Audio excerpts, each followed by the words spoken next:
13 वेळा तिरंगा सर्वात उंच फडकला. 17 वेळा भारतीय खेळाडूंनी अंतिम फेरी गाठली. एकूण 39 पदकं आणि कॉमनवेल्थ गेम्स 2026 मध्ये भारत चौथ्या स्थानावर. पहिल्या नजरेत पाहिलं तर ही भारतासाठी अभिमानाची कामगिरी आहे. पण याच निकालाकडे दुसऱ्या नजरेतून पाहिलं तर तो काही कठीण प्रश्नही विचारतो. 140 कोटींची लोकसंख्या, जगातील सर्वात मोठी युवा शक्ती, अफाट टॅलेंट, तरीही भारत अजूनही ऑस्ट्रेलिया, इंग्लंड किंवा कॅनडासारख्या देशांच्या पुढे का जाऊ शकत नाही? आपण खरंच योग्य दिशेने चाललो आहोत का, की अजूनही स्पोर्ट्स सिस्टममध्ये काही मोठ्या उणिवा आहेत? कॉमनवेल्थ गेम्स 2026 मध्ये भारताने नेमकं काय जिंकलं? कोण ठरलं या मोहिमेचा हिरो? कोणत्या खेळात भारताने इतिहास रचला? आणि या संपूर्ण स्पर्धेने भारताच्या क्रीडा व्यवस्थेबद्दल आपल्याला नेमकं काय शिकवलं? चला या संपूर्ण स्पर्धेचं ॲनालिसिस करूया. सर्वप्रथम फक्त मेडल टॅली पाहून या स्पर्धेचा निर्णय घेणं योग्य ठरणार नाही. कारण यावेळी भारताने केवळ पदकं जिंकली नाहीत, तर अनेक नवे स्टार्स ही देशाला मिळाले.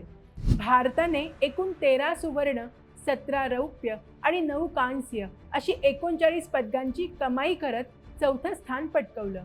पण या यशाचा खरा हिरो कोण होता? उत्तर आहे बॉक्सिंग. यावेळी भारतीय बॉक्सर्सनी अक्षरशः इतिहास घडवला.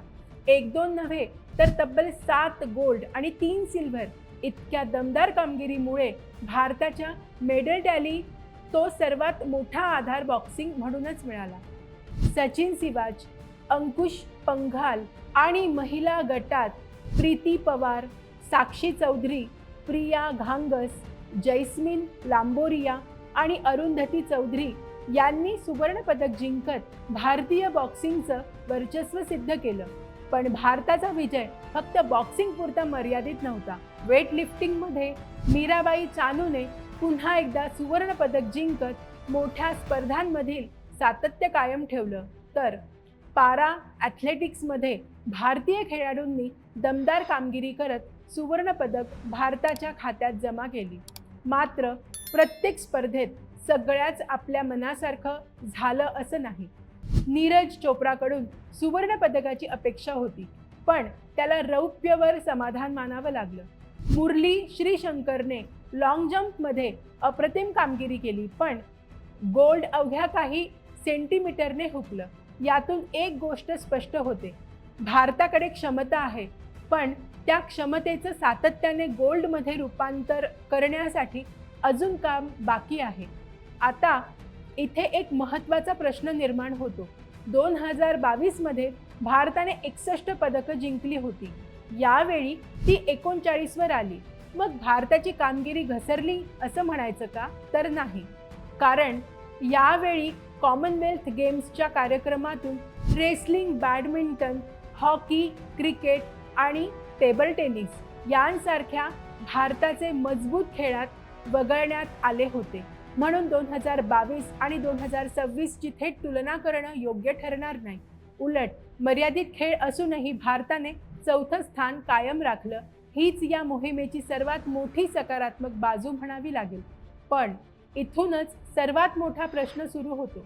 जर एवढ्या मर्यादित स्पर्धांमध्ये भारत इतकी चांगली कामगिरी करू शकतो, तर ऑलिम्पिक्समध्ये अजून आपण टॉप 10 मध्ये सातत्याने का दिसत नाही? कारण टॅलेंट आणि मेडल्स यांच्यामध्ये एक मोठा प्रवास असतो. Grassroots training, sports science, nutrition, mental conditioning, international exposure आणि दीर्घकालीन प्लॅनिंग हे सगळं तितकंच महत्त्वाचं असतं. भारत या दिशेने नक्कीच पुढे जात आहे, पण स्पोर्ट्स सुपर पॉवर बनण्यासाठी अजूनही बराच पल्ला गाठायचा आहे. एकूण पाहिलं तर कॉमनवेल्थ गेम्स 2026 ही केवळ 39 पदकांची कथा नाही, ही नव्या खेळाडूंच्या उदयाची, जुन्या चॅम्पियन्सच्या सातत्याची आणि भारतीय क्रीडेच्या बदलत्या चेहऱ्याची कथा आहे. आता पुढचं लक्ष स्पष्ट आहे, लॉस एंजेलिस ऑलिम्पिक्स 2028. कारण खरी परीक्षा तिथेच होणार आहे. आता प्रश्न तुम्हाला 2028च्या ऑलिम्पिक्समध्ये भारत टॉप 10 देशांमध्ये स्थान मिळवू शकेल असं तुम्हाला वाटतं का? तुमचं मत कमेंटमध्ये नक्की सांगा. व्हिडिओ आवडल्यास लाईक, शेअर आणि चॅनलला सबस्क्राईब करायला विसरू नका.